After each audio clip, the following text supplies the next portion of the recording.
சுட சுட கோதுமை மாவில் அல்வாங்க. டேஸ்ட் வந்து ரொம்பவே நல்லா இருந்ததுங்க. வாழை இலையில் சூடாக இருக்கும்போது காமிச்சிருக்கிறேனுங்க. இப்போ பாருங்கள், கையில் எடுத்து காமிக்கிறேன். உங்களுக்கு பார்க்குறப்பவே தெரியும் அதோட அவுட்புட் எவ்வளோ நல்லா வந்திருக்குதுன்னு. வாங்க எப்படி செய்கிறதுன்னு பார்க்கலாம்.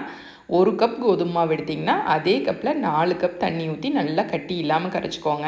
கரைச்சி வச்சுட்டுங்க, ஒரு பேன் வச்சு நெய் ஊற்றிங்க. உங்களுக்கு தேவையான நட்ஸ் எல்லாம் போட்டுங்க, நல்லா வறுத்துக்கோங்க. வறுத்துட்டுங்க, நம்ம கரைச்சி வச்ச கோதுமை மாவை அதில் அப்படியே சேர்த்திக்கோங்க. சேர்த்து அப்படியே கொஞ்சம் கிளற கெட்டியாகுங்க. அப்படியே கெட்டியான பின்னாடிங்க நெய் ஊற்றி மறுபடியும் அப்படியே கிளறிட்டே இருக்க வேண்டியதானுங்க. 1 கப் கோதுமை மாவுக்கு 3 கப் சர்க்கரை அப்படிங்கிறது சரியான அளவாக இருக்குங்க. நீங்கள் வந்து உங்கள் டேஸ்ட்டுக்கு தகுந்த மாதிரி கூட்டவோ குறைக்கவோ செஞ்சுக்கோங்க.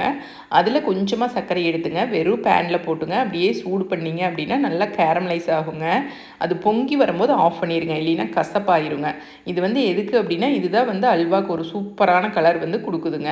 அதை ஊற்றி கிளறிட்டுங்க, மிச்சம் இருக்கிற சர்க்கரையும் போட்டுங்க, நெய் ஊற்றி மறுபடியும் கிளறிட்டே இருங்க. இதில் வந்து கிளறக்கு மட்டும் கொஞ்சம் டைம் எடுக்குங்க. ஆனால் வந்து அல்வா சாப்பிடும்போது உங்களுக்கு அந்த கிளறினதெல்லாம் மறந்தே போயிருங்க. 1 கப் கோதுமை மாவு எடுத்தீங்க அப்படின்னா 3/4 கப்லேருந்து 1 கப் வரைக்கும் நெய் தேவைப்படுங்க. நெய்யாக இல்லை அப்படின்னாலும் கூட ஆயில் வேணாலும் சேர்த்திக்கலாங்க. ஏலக்காய் தூள் போட்டுங்க, மறுபடியும் நெய் ஊற்றி அப்படியே கிளறிட்டே இருக்க வேண்டியதானுங்க. நம்மளோட அல்வா வந்து சூப்பராக ரெடி ஆகிட்டே இருக்குதுங்க. அல்வா நல்லா திரண்டு வரும்போது இறக்கிடுங்க. தீபாவளிக்கு கண்டிப்பாக ட்ரை பண்ணி பாருங்கள்.